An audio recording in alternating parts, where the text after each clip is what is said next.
Muito bem, pessoal. Vamos então dar continuidade ao estudo do livro Vereda Familiar, né? Nós vamos falar agora do capítulo 25. No capítulo 25, oração, oração em família, né? Oração em família. O último foi Divina Presença no Lar, né? E agora a oração em família. Certo? Então vamos lá, vamos começar. Todos estão ouvindo bem, né? Tá tudo ok, né? Tudo tranquilo?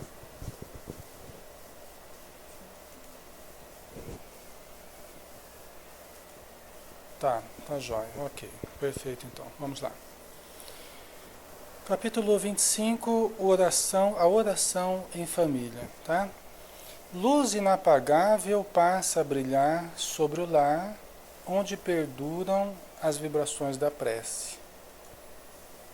Olha, luz inapagável passa a brilhar sobre o lar, onde perduram as vibrações da prece. Olha que importante, né? A gente acende a luz mesmo no nosso lar, né? Se nós oramos, se nós mantemos essa luz da oração, que passa a brilhar, né? E gerando essas vibrações tão positivas, tão importantes, né? Para o nosso equilíbrio. As famílias que estão passando por diversas dificuldades, muito importante que acendam a luz da oração, né? Ondas permanentes de harmonia envolvem o ambiente familiar que instala o hábito salutar da oração. Não adianta a gente reclamar do que não está acontecendo, do que está acontecendo, né? Não adianta a gente reclamar desse ou daquele elemento do lar que não está ajudando, que não está. Nós fazermos alguma coisa, né? E, em primeiro lugar, gerar essas ondas permanentes de harmonia que envolve um ambiente familiar que instala o hábito salutar da oração. Existe algo, por exemplo, que os pais podem fazer, independente dos filhos, o filho difícil, a filha difícil, que não aceita, que não quer, mas existe algo que os pais podem fazer, se quiserem, né? Fazer uma prece todo dia, fazer uma leitura todo dia do Evangelho, né? Ou pelo menos uma vez por semana, tá? Mas quanto mais a gente fizer, né? Quanto mais assim a gente manter constante a oração, melhor para o ambiente, né? Saúde espiritual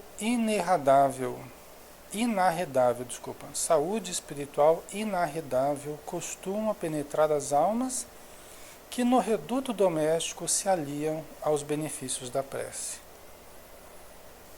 Saúde espiritual inarredável costuma penetrar as almas que no reduto doméstico se aliam aos benefícios da prece. Então aqui ela está exaltando a princípio, né? São 3 parágrafos aqui para animar a gente, né? Para ver se anima o cidadão a começar a orar em casa, a utilizar-se da bênção da oração, né? Falando dessas ondas permanentes de harmonia, a luz inapagável, a saúde inarredável, olha só, são estímulos que ela está dando para que a gente se anime a começar a utilizar mais a oração, né, Serei? É lamentável, aí começa a nossa realidade, né? Primeiro ela dá uma maciada, agora começa a nossa realidade, né?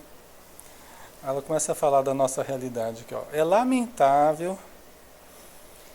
Aqui é relegada a oração em grande número de lares pela terra inteira. Então, olha lá, agora a nossa realidade.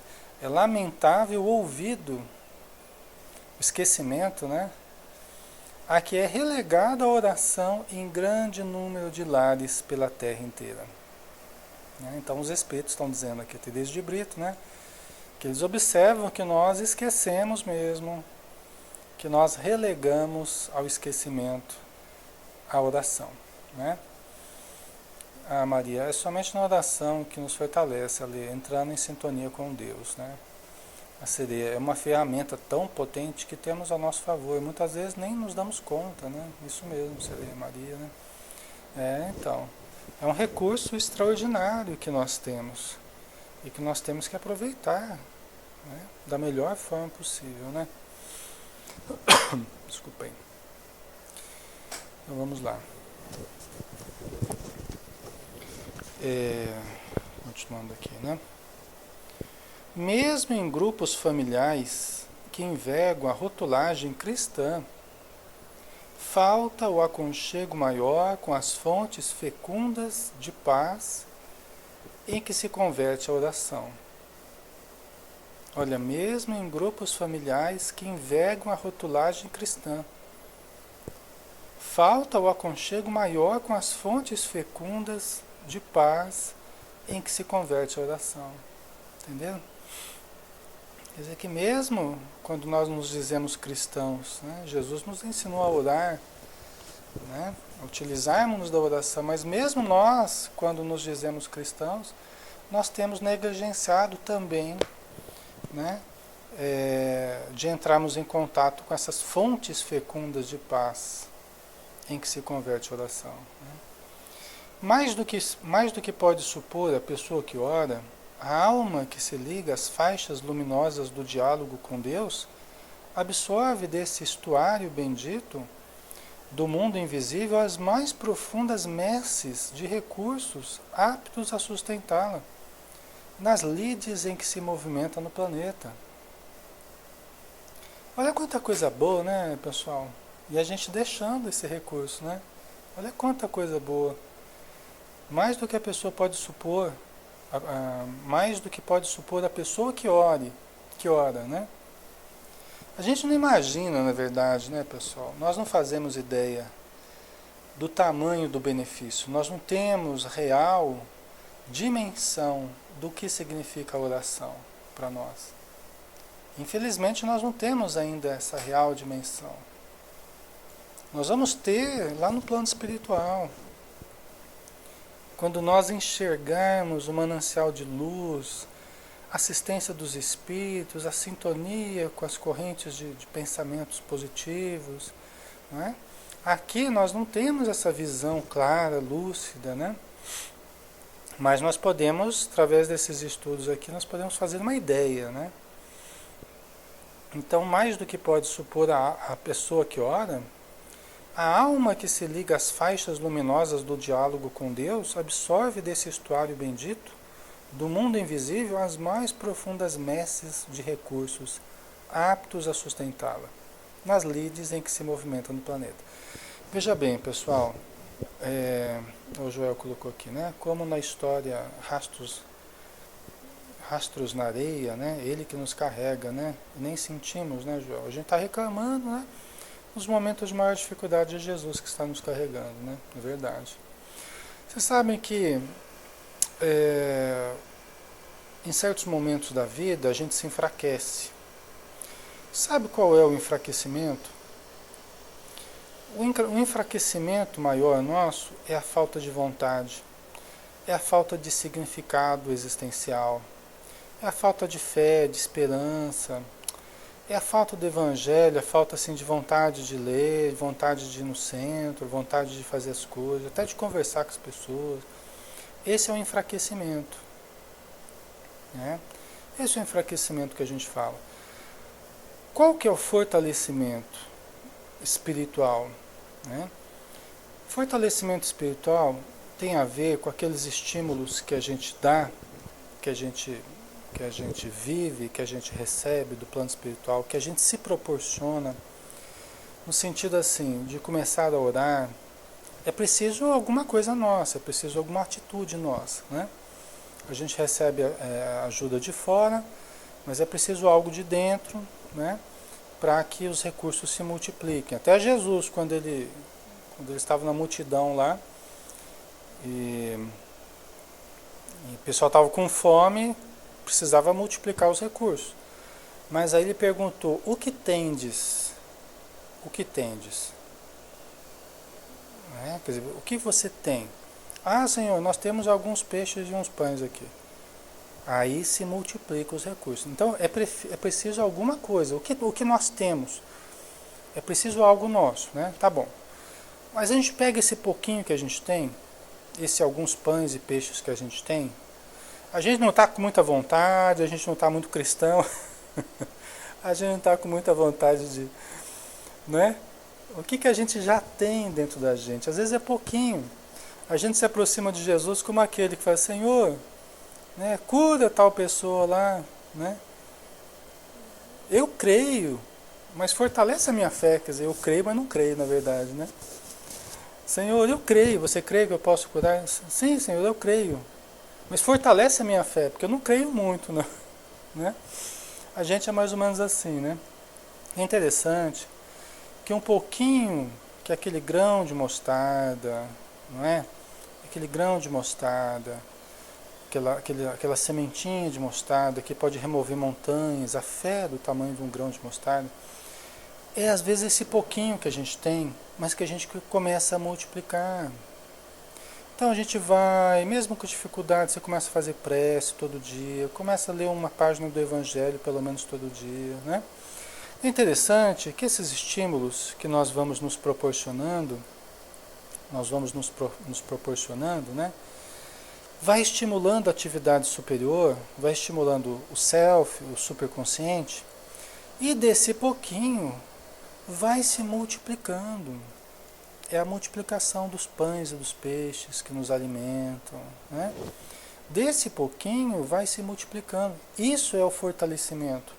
Porque aí a gente já começa a acordar com uma vontade diferente, já começa a surgir um estímulo diferente, sabe, um ânimo diferente, uma alegria diferente que a gente não estava tendo. Né? Mas veja que é preciso alguma coisa nossa. O que nós temos já? Nós temos um pouquinho de boa vontade, então vamos pegar esse pouquinho de boa vontade, vamos multiplicar isso aí. Né? Vamos transformar em hábito, né, Joel?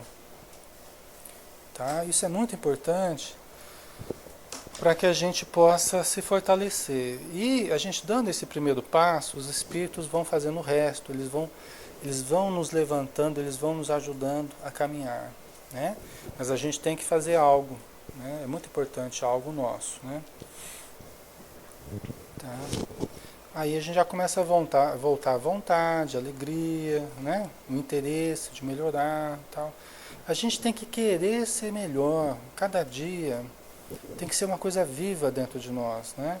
Não pode ser uma coisa morna. Eu tenho que estar todo dia me determinando a agir diferente, a mudar, a melhorar. Todo dia a recomeçar. É muito importante que a gente tenha esse estímulo, né? Esse salutar costume de abrir-se para dizer ao Senhor o que se sente, mesmo sabendo que o Senhor já sabe de todas as coisas, né? Converte-se em exercício maduro de autoconhecimento gradual, em exercício de humildade, que eleva e bendiz a criatura. Olha que importante, né? Então é interessante isso que ela está falando aqui. Vamos ver.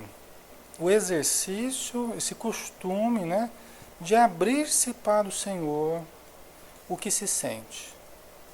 Então na oração, nós podemos fazer assim, nós podemos estabelecer esse diálogo com Jesus, ou com Deus, né? Ou com os espíritos amigos, ou com o seu espírito protetor, não importa, o fim vai ser o mesmo, né? Tudo isso vai chegar a Deus, retorna de Deus para nós, Deus está em nós, né?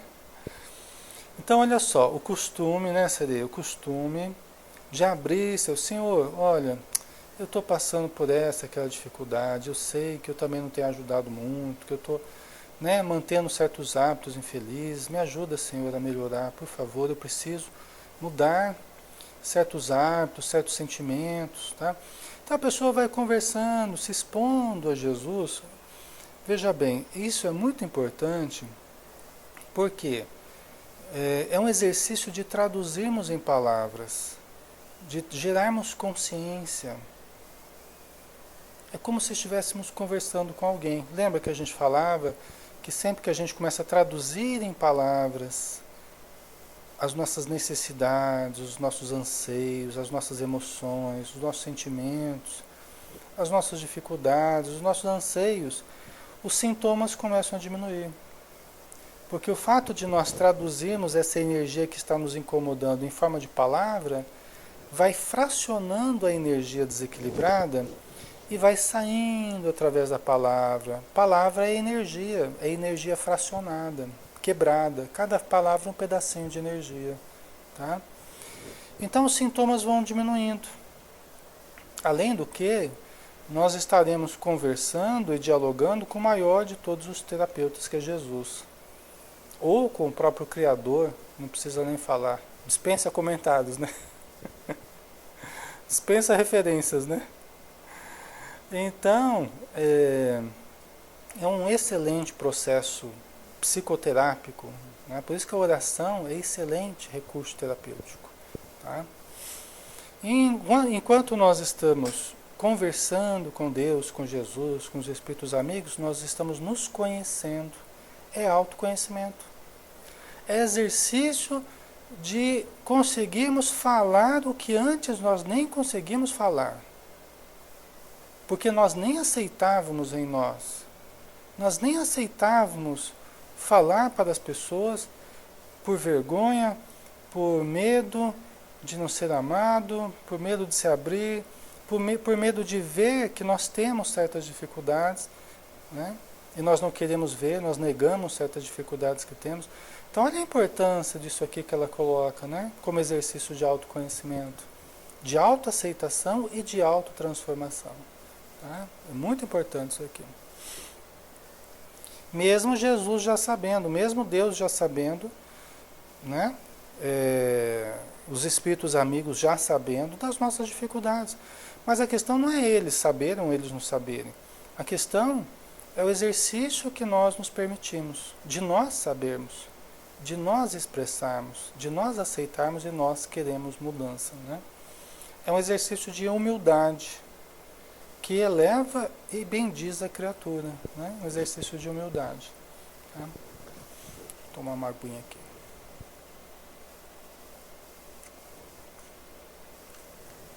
Porque quando a gente já se permite dizer, pelo menos para a gente, dos erros que a gente está cometendo, pedir ajuda para mudarmos as situações, é sinal que a gente já está se permitindo ser mais humilde. A gente já está revendo o nosso comportamento, né? Nossa atitude, isso já é um passo avançado. Né?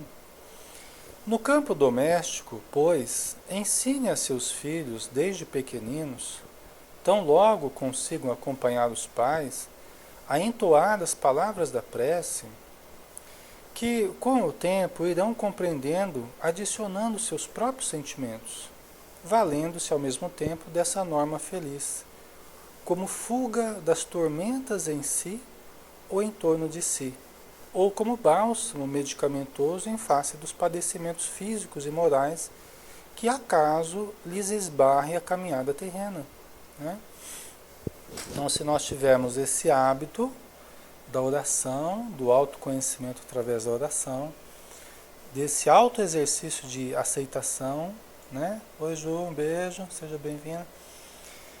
Nós vamos ensinando os nossos filhos também a fazerem isso. Nós vamos dando exemplo para eles e vamos mostrando como fazer, como proceder diante da oração. Tá? E aqui ela fala, né? Devagarzinho, eles vão aprendendo, às vezes, através de fórmulas decoradas, né? É normal isso, né? A criança vai aprendendo a orar. Com o tempo, ela vai adicionando os sentimentos dela. Né? Os filhos vão adicionando as próprias características deles.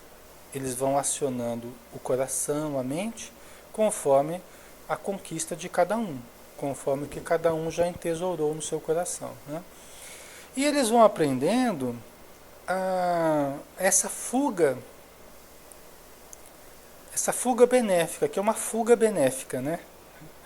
Tem a fuga que faz mal pra gente, que é a fuga de nós nos conhecermos, a fuga de nos aceitarmos, a fuga de nos transformarmos, é uma fuga negativa. Aqui no caso, essa fuga que ela está falando é É uma fuga positiva.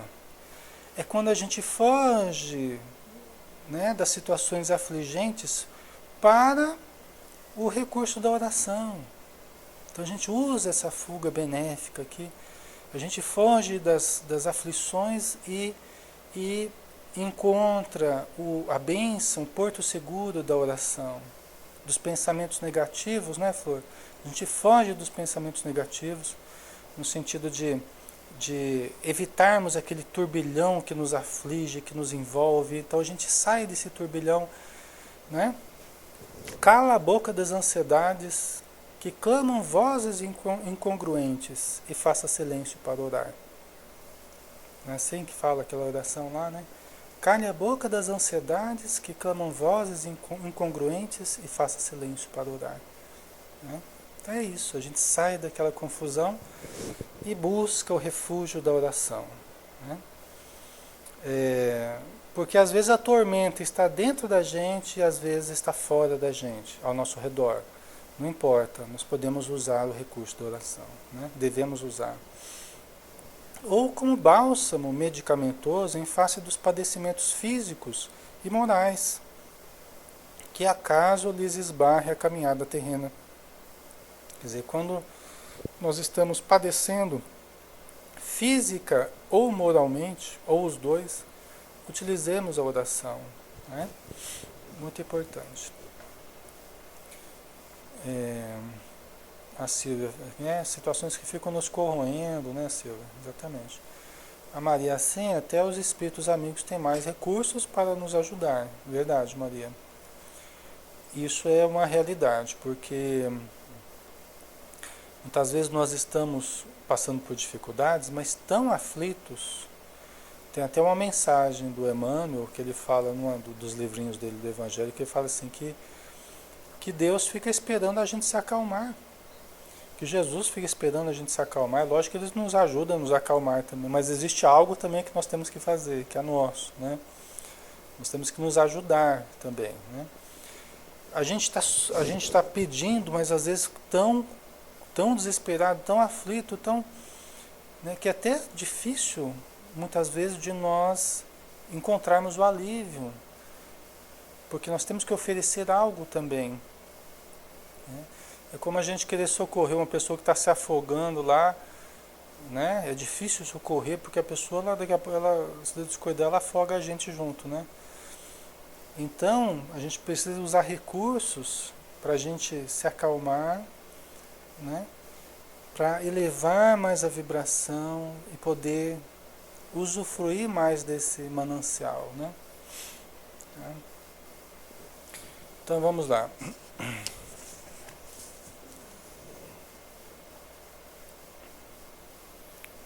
Tina, estou passando por uma coluna e percebo que me acalmando fico melhor. Sim, a parte emocional é muito importante, né? Para qualquer problema físico, espiritual, emocional, né? Assim, mental, né? Comportamental, o equilíbrio das emoções, muito importante. Então vamos lá. Ensine-lhes a não fazer da prece um conjunto de palavras inócuas, das quais a sincera compenetração não faça parte. Tá? Então, olha só, para a gente ensinar quando a gente for fazer a prece, não ser apenas um conjunto de palavras vazias, inócuas, né? Podem até ser bonitas, mas não há sentimento, não há o coração da pessoa, né, nas palavras, né? Nós temos que fazer essa compenetração, nós temos que nos autocompenetrarmos, darmos um significado mais profundo para a oração, né? Emmanuel fala também que nós não devemos acionar a prece como se fosse uma vassoura, né? Como a gente faz todo dia na nossa casa, né? Que a gente pega uma vassoura e vamos limpar a casa, tá? A prece não é uma vassoura. É mais o que a Teresa de Brito falou no início. É motivo, é oportunidade de autoconhecimento, de adesão à proposta do Cristo. Não é apenas um recurso de fora para limpar as vibrações, né? É um recurso de dentro para autoconhecimento e autotransformação. Esse é o sentido profundo da prece, né? É lógico que ajuda a limpar, também ajuda a iluminar, a suavizar, mas não é o significado principal da oração. A oração principal dela é autoconhecimento e autotransformação. Adesão íntima ao programa de Jesus, né? Deixa eu ver aqui. O Acer colocou: temos que serenar nosso interior para poder encontrar as soluções. Verdade. A serena meditação tem me ajudado bastante a orar melhor, porque vai serenando, acalmando a mente. Muito bom, Serê. Ok. Muito bem. Bom dia, Wagner. Um abraço. O Joel: a prece é alimento da alma. Ok, isso mesmo, Joel. Perfeito, né? Então vamos lá. Mostre-lhes que, por ser valiosa, a prece deve ser entoada ou emitida em regime de unção íntima. Olha só, em regime de unção. Nós temos que estar ungidos de sentimento profundo, não é? Isso é muito importante. Em regime de unção íntima. Fazendo silêncio no aposento do coração, para que aprenda a ouvir as respostas das alturas, que podem ser imediatas ou encontrarmos pelos caminhos, né? Então, nós podemos orar. É gostoso assim a gente orar e depois a gente silenciar a mente para escutar a divina resposta, como diz o Divaldo, né? Orarmos, quem ora fala, né? E depois quem medita ouve. Muitas vezes eu uso a oração, me preparo, né? A oração eu uso para estabelecer esse contato superior, gerar essa luz, né? E aí a gente prepara o ambiente, o nosso ambiente interior e exterior, né, para a meditação profunda, que é quando nós ouvimos a linguagem divina, que é o silêncio, né? A Joana de Anjos, ela fala, nunca é demais a gente lembrar, no livro Ser Consciente, ela fala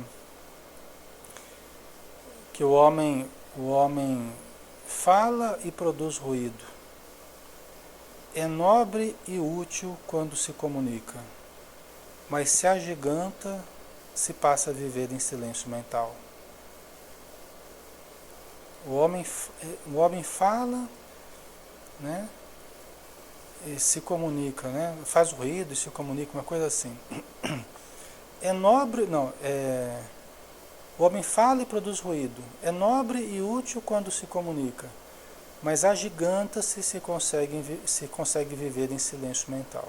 É assim que ela fala. Então é um importante recurso que nós temos, né?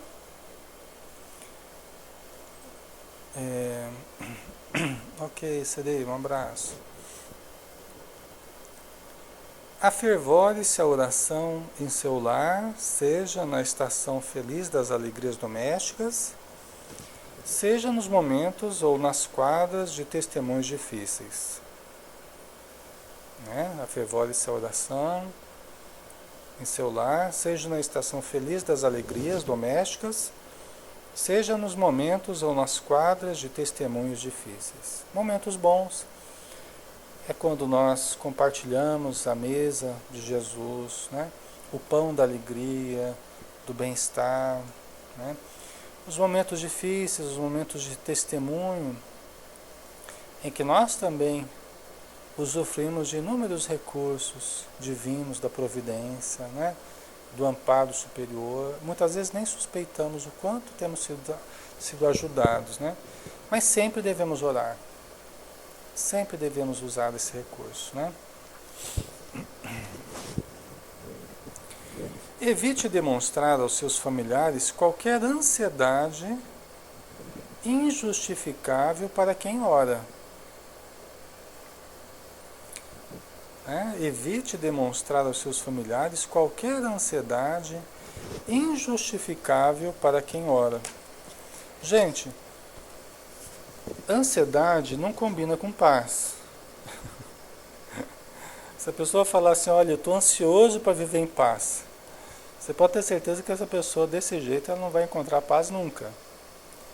Porque a ansiedade não combina com paz. Então prece é momento de cultivo de paz.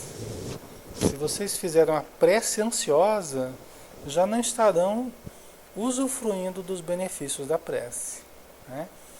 A prece já vai estar permeada de emoções, de sentimentos desencontrados que não permitem usufruir do que ela tem de melhor, tá?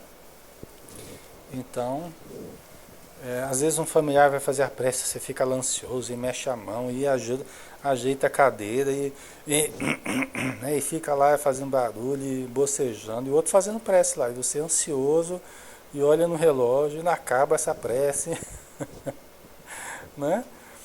Então, às vezes as pessoas vão fazer a prece, demoram mais na prece, mas tudo bem. Tudo bem. Tá certo que a gente não deve, não é pelo muito falar que nós vamos ser ouvidos, né? Jesus ensinou isso. Tem um modo de orarmos de um modo equilibrado, né? Sem multiplicar muitas palavras. Mas, se a pessoa ainda está aprendendo a fazer oração, nós não vamos ficar ansiosos, né? Não combina a ansiedade com o momento de prece, né? Vamos sim vamos usufruir, aproveitar aquele ambiente gostoso, aquele silêncio tranquilo, em que todo mundo vai acompanhando a prece que a pessoa está fazendo, né? Isso é muito legal, né?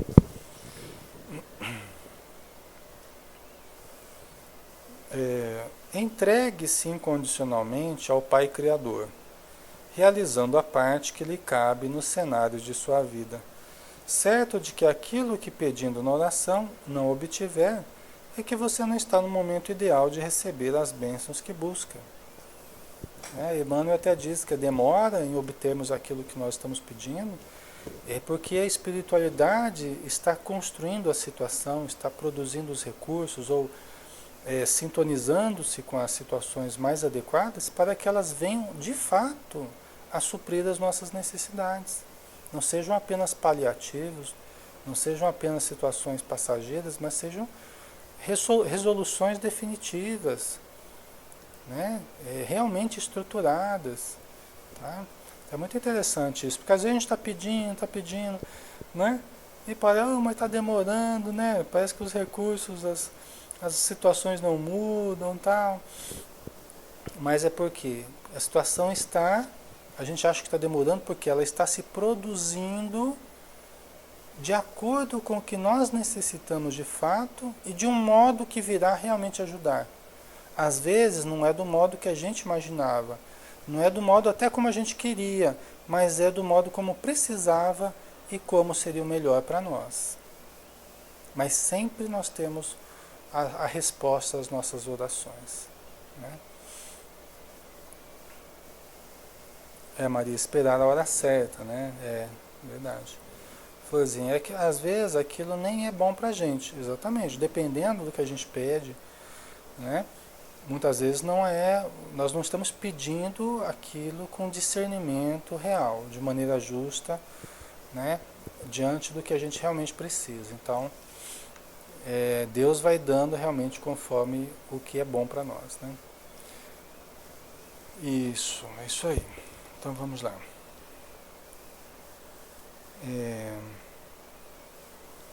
Ensine aos seus que a prece não é instrumento para barganhar com a divindade, num regime de trocas infantil. Ensine aos seus que a prece não é um instrumento para barganhar com a divindade, num regime de trocas infantil. Um regime infantil de trocas, né? Porque às vezes, Senhor, olha, eu estou precisando de tal coisa, né? Vamos fazer o seguinte, o Senhor me dá o Senhor me dá o que eu quero, que aí eu vou ajudar as criancinhas lá, não sei onde, né? A gente começa a barganhar, né? A gente começa, Ju? Né, Basta? A gente começa... A gente não, porque eu não faço isso, tá? Sinceramente, eu não faço isso. Aliás, eu acho que eu nunca fiz, ou se eu fiz, Talvez dê para contar no dedo, assim. Aprendi muito cedo que a gente não deve fazer isso, né? Ficar barganhando a base de troca. Ó, se eu fizer tal coisa, eu faço outra coisa. Não, isso não é hábito meu, não. Né? E os Espíritos falam que é um feio hábito o de barganharmos com Deus. Queremos barganhar com Deus, né? A Ju, eu acho que criança que faz isso. Então, é por isso que ela fala de hábito infantil mesmo, né? E nós que muitas vezes ensinamos nossos filhos a barganhar, porque nós ainda temos muitas vezes esse hábito de barganhar. Se você fizer tal coisa, eu te dou um beijo. Se você fizer, aí você é o bonzinho da mamãe, é o docinho de coco do papai, não é? E a gente fica ensinando essas barganhas com afeto, essas barganhas com dinheiro, essa barganha. E a gente quer barganhar com Deus também, né? Só que é um feio hábito que a gente tem, tá? Então ensine aos seus que a prece não é instrumento para barganhar com a divindade, num regime de trocas infantil. A prece é uma forma de comunicação. Quanto mais honesta, mais alta. Quanto mais alta, melhores os seus resultados. Né? Olha só, quanto mais honesta, mais alta. Maior o alcance da prece. E quanto mais alta, né, melhores os seus resultados. Olha só, então aqui a gente tem uma dica importante, né? Independente de sua oração diária e íntima, aproveite o encontro de sua família uma vez que seja por semana, né? Uma vez que seja por semana, no mínimo uma vez por semana, né? Pelo menos, né? Uma vez por semana, independente das suas orações, que devem ser diárias. Aliás, dizem os Espíritos que a gente deveria orar na mesma proporção que a gente se alimenta. A gente deveria orar na mesma proporção em que a gente se alimenta.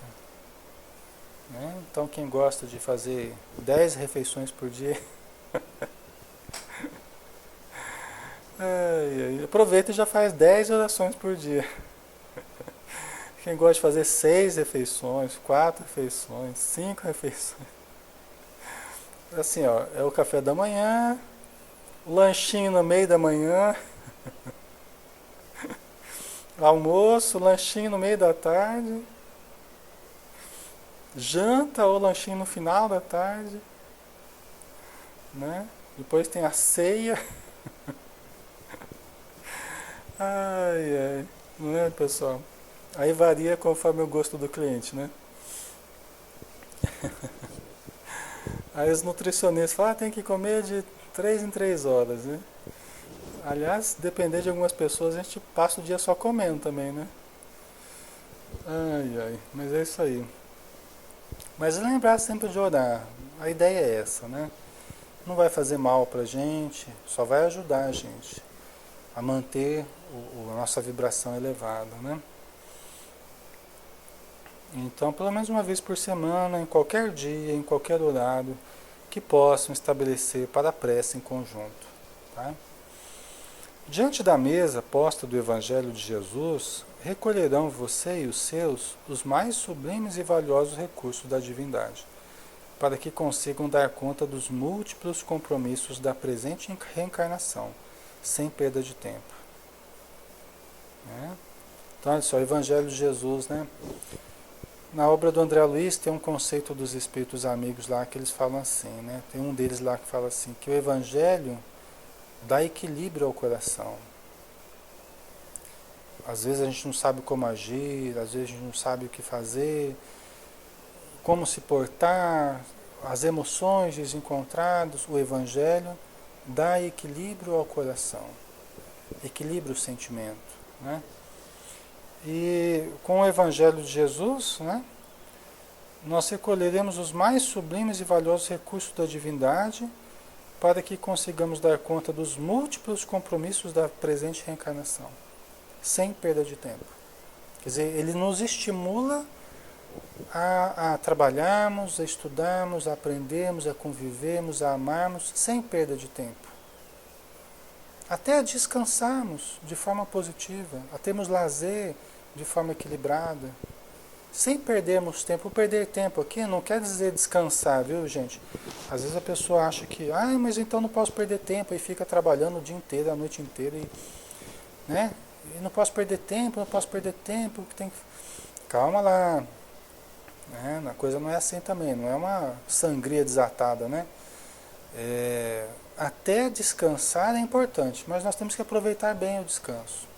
Quantas vezes a gente aproveita mal o descanso e depois do descanso a gente fica mais cansado do que a gente estava antes, não é? Interessante, né? A gente sai do descanso mais cansado. Então é hora da gente parar e rever como que nós estamos aproveitando esse descanso, né? A florzinha parece o Senhor Coelho do Alice no País das Maravilhas, né? Sempre atrasado, né? É verdade. Então vamos lá. Orar é nobre condicionamento. Orar é nobre condicionamento. Pessoal, na nossa vida, tudo é condicionamento. O respiratório, a gente vai se condicionando, a nossa condição física, o acordar, o dormir, o comer, o falar, o pensar, tudo é condicionamento. Nós vamos nos condicionando, tá? Nós vamos nos condicionando. Nós vamos nos habituando. A prece é nobre condicionamento. Até quando a gente desencarnar, se a gente tem o condicionamento da oração, quando a gente desencarnar, muitas vezes a gente não percebeu que desencarnou, mas você tem o hábito da prece, você tem o condicionamento da prece, você está habituado a orar. Você sentiu uma coisa diferente, eu vou fazer uma prece que eu não estou bem. Pronto, já recebe a ajuda dos espíritos amigos, né? Você tem esse condicionamento de orar. Entendeu? Você vê que até quando a gente desencarna é importante, né? Porque a gente já tem o hábito, né? Qualquer dificuldade lá você já usa desse hábito e já ajuda, né? Na vida após a morte, né? Então, orar é nobre condicionamento harmonizando-nos com o infinito. Orar em família é ver derramar-se sobre ela o cálice aurífico, o cálice de ouro, né? O cálice aurífico dos céus, acondicionando-nos nesse imenso bojo de ventura que o Cristo traz ao visitar-nos. Então nós temos que imaginar que é o Cristo que está nos visitando quando nós oramos. Orar em família é ver derramar-se sobre ela o cálice aurífico dos céus, acondicionando-nos nesse imenso bojo de ventura que o Cristo traz ao visitar-nos.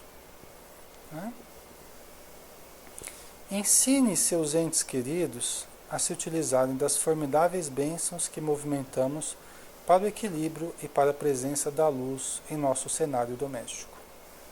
Então vamos ensinar aos nossos entes queridos a se utilizarem da oração, desses recursos aí para equilíbrio e para a sintonia com as bênçãos do alto.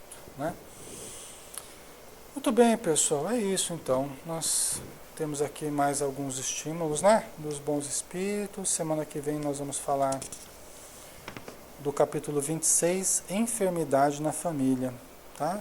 Semana que vem, Enfermidade na Família. Então nós agradecemos a todos pelo carinho de todos, pessoal no Facebook, quem estiver participando com a gente, receba o nosso abraço. Quem vier a ouvir o áudio e o vídeo depois também, um grande abraço, obrigado por sempre estar conosco. E vocês que estão aqui na salinha, como sempre, nossa gratidão, nosso carinho. A Florzinha, a Maria, o Joel, João Meme, a Silvia, a Diana, o Acer, a Val, Miriam, Beli, Nando, Aprendiz, Só Menezes, a Dulce, a Zélia, Ana Isabel, Belatine, Sandra, a Maramiga, o Marcelo, a Tina, a Ju e o Wagner. Um grande abraço, pessoal. Muito obrigado por tudo. Fiquem com Deus. Até mais.